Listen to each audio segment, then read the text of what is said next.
Halo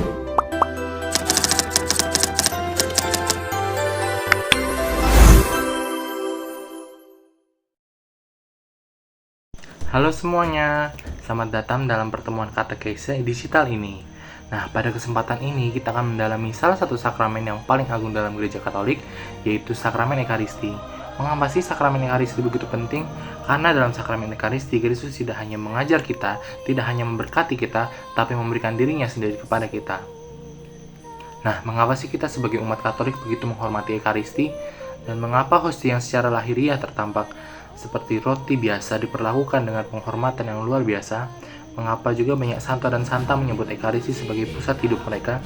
Jawaban atas pertanyaan-pertanyaan ini terletak pada iman gereja bahwa dalam Ekaristi, Yesus Kristus sungguh-sungguh hadir, bukan sekedar simbol, bukan sekedar kenangan, dan melainkan sungguh hadir.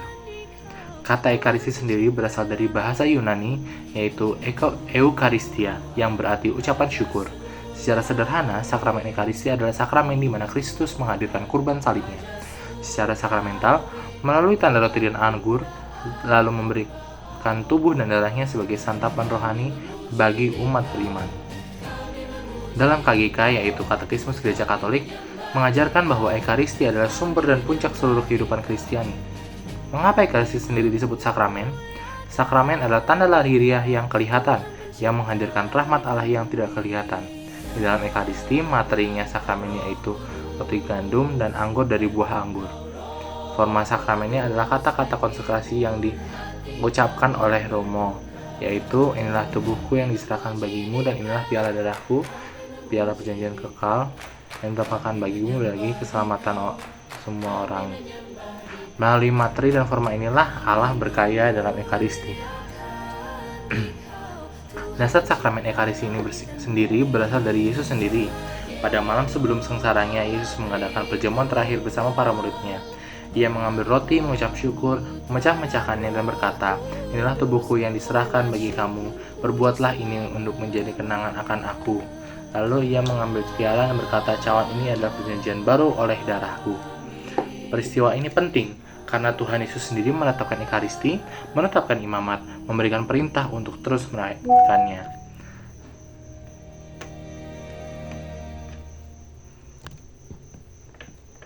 Namun dasar Ekaristi sendiri itu tidak berhenti di sana. Dalam Injil Yohanes pasal 6, Yesus berkata, akulah roti hidup yang turun dari surga. Barang siapa makan dagingku dan minum darahku, ia mempunyai hidup yang kekal. Sabda ini menunjukkan bahwa Ekaristi berhubungan erat dengan kehidupan kekal. Untuk memahami Ekaristi, kita harus memahami salib Yesus sendiri. Yesus wafat di kayu salib sebagai kurban penebusan dosa manusia. Kurban Kristus bersifat sempurna, final, dan satu kali untuk selama-lamanya. Lalu muncul pertanyaan dalam benak kita, jika kurban Kristus hanya satu kali, mengapa sih Ekaristi dirayakan berulang-ulang kali dan bahkan setiap hari? Ekaristi bukan mengulangi kurban salib, melainkan menghadirkan kurban yang sama secara sakramental. Artinya dalam Ekaristi kita tidak menyaksikan kurban baru yang setiap hari, tetapi ikut ambil bagian dalam satu kurban Kristus yang sama. Inilah makna Ekaristi sebagai kurban keselamatan. Ekaristi juga merupakan sebuah perjamuan kudus.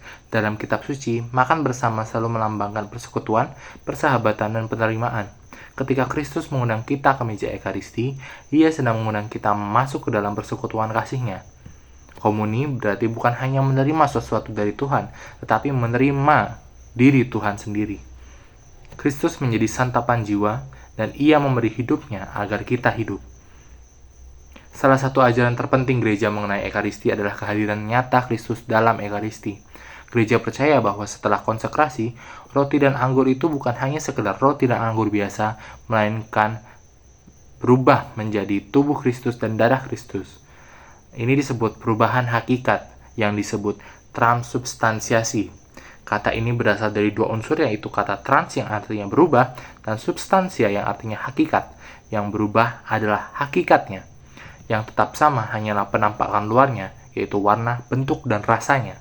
Karena itu, gereja mengajarkan bahwa Kristus hadir secara nyata, realiter, sejati, vere, dan substansial yang substantialiter.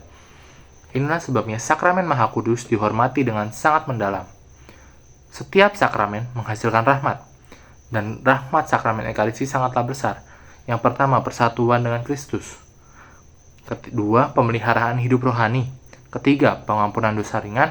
Dan empat, persatuan gereja. Sebagai diri kita yang dewasa ini, memahami Ekaristi berarti memahami inti hidup Katolik. Menjadi Katolik bukan hanya belajar ajaran. Menjadi Katolik bukan berarti hidup dalam persatuan dengan Kristus. Ekaristi menjadi pusat persatuan itu.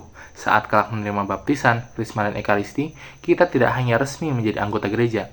Kita masuk ke dalam kehidupan rahmat, kita menjadi bagian dari tubuh mistik Kristus. Sekarang, marilah kita berefleksi. Renungkan pertanyaan berikut.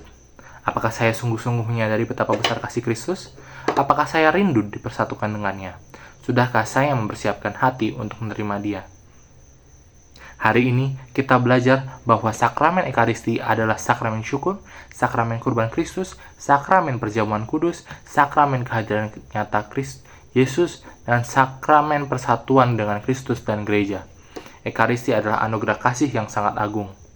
Dalam Ekaristi, Kristus terus berkata kepada kita, "Aku memberikan diriku kepadamu." Marilah kita tutup dengan tanda salib. Bapa, Putra, dan Roh Kudus. Amin. Dadah semuanya. Ketemu besok lagi.